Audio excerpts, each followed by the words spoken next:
सपरिवार कहीं जाना है तो उसकी पहली पसंद रेल ही होती है।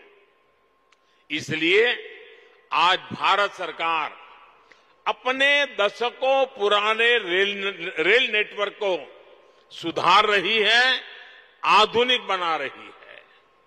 आधुनिक ट्रेनें हो, आधुनिक रेलवे स्टेशन हो, आधुनिक रेलवे ट्रैक्स हो, हम हर स्तर पर एक साथ चारों दिशाओं में काम कर रहे हैं। आज राजस्थान को भी उसकी पहली वंदे भारत एक्सप्रेस मिल चुकी है।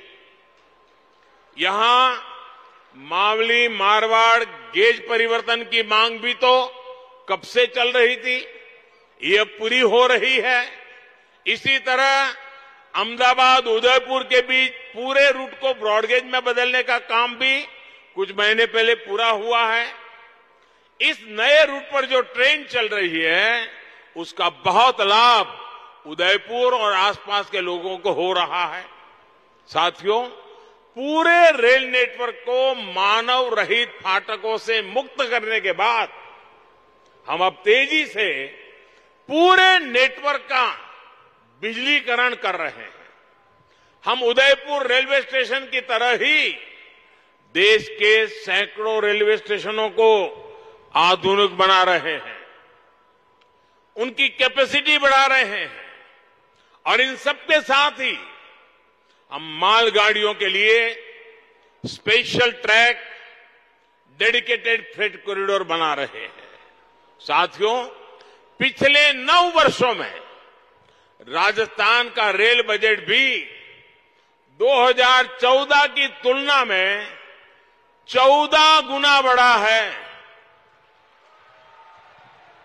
बीते 9 वर्षों में राजस्थान के लगभग 75% रेल नेटवर्क का बिजलीकरण किया जा चुका है। यहां गेज परिवर्तन और दोहरीकरण का बहुत बड़ा लाभ डूंगरपुर, उदयपुर, चित्तौड़, पाली, सिरोही और राजसमंद जैसे जिलों को मिला है। वो दिन दूर नहीं जब राजस्थान भी रेल लाइनों के 100% बिजलीकरण वाले राज्यों में शामिल हो जाएगा। भाई और बहनों, राजस्थान की बेहतर होती कनेक्टिविटी से यहां के टूरिज्म को, हमारे तीर्थ स्थलों को बहुत लाभ हो रहा है। मेवाड़ का एक क्षेत्र तो हल्दी घाटी की भूमि है। राष्ट्र रक्षा के लिए राणा प्रताप के शौर्य, बामा शाह के समर्पण और वीर पन्नाधाय के त्याग की गाथाएं इस मिट्टी के कण कण में रची बसी है। कल ही देश ने महाराणा प्रताप जी की जयंती पर उन्हें पुण्य भाव से स्मरण किया। अपनी विरासत की इस पूंजी को हमें अधिक से अधिक देश दुनिया तक ले जाना आवश्यक है। इसलिए आज भारत सरकार अपनी धरोहरों के विकास के लिए अलग अलग सर्किट पर काम कर रही है। कृष्णा सर्किट के माध्यम से भगवान श्री कृष्ण से जुड़े तीर्थों को, उनसे जुड़े आस्था स्थलों को जोड़ा जा रहा है। यहां राजस्थान में भी गोविंद देव जी, खाटू श्याम जी और श्रीनाथ जी के दर्शनों को आसान बनाने के लिए कृष्ण सर्किट का विकास किया जा रहा है।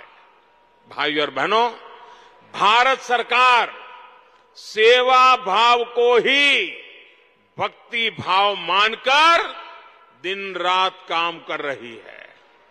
जनता जनार्दन का जीवन आसान बनाना हमारी सरकार के सुशासन की प्राथमिकता है।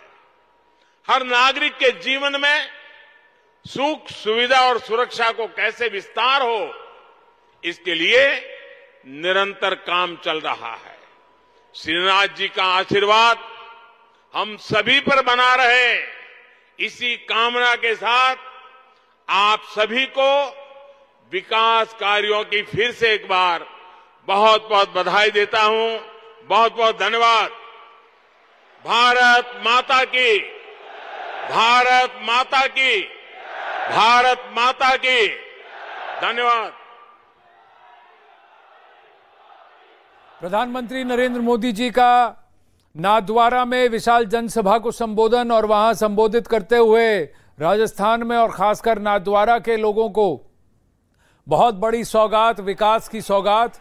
अब से थोड़ी देर बाद उदयपुर में भी वहां के रेलवे स्टेशन के रीडेवलपमेंट का शिलान्यास करने वाले हैं प्रधानमंत्री नरेंद्र मोदी। करीब 5,500 करोड़ रुपए तक के ऐसे नए प्रोजेक्ट्स का ऐलान किया गया है। कहीं ना कहीं इसे बीजेपी का राजस्थान के लिए चुनावी बिगुल भी देखा जा रहा है। आगे बढ़ते हैं। बात हो जनता की या मौसम हो चुनाव का, मुद्दा हो देश का या दुश्मन पर प्रहार का, हर खबर की होगी मुकम्मल पड़ताल। मांगेंगे सबसे जवाब, उठाएंगे हर सवाल, खबर के हर पहलू पर बजेगा नगाड़ा, क्योंकि यह है जनता का अखाड़ा। नमस्कार, मैं हूं आनंद नरसिम्हन।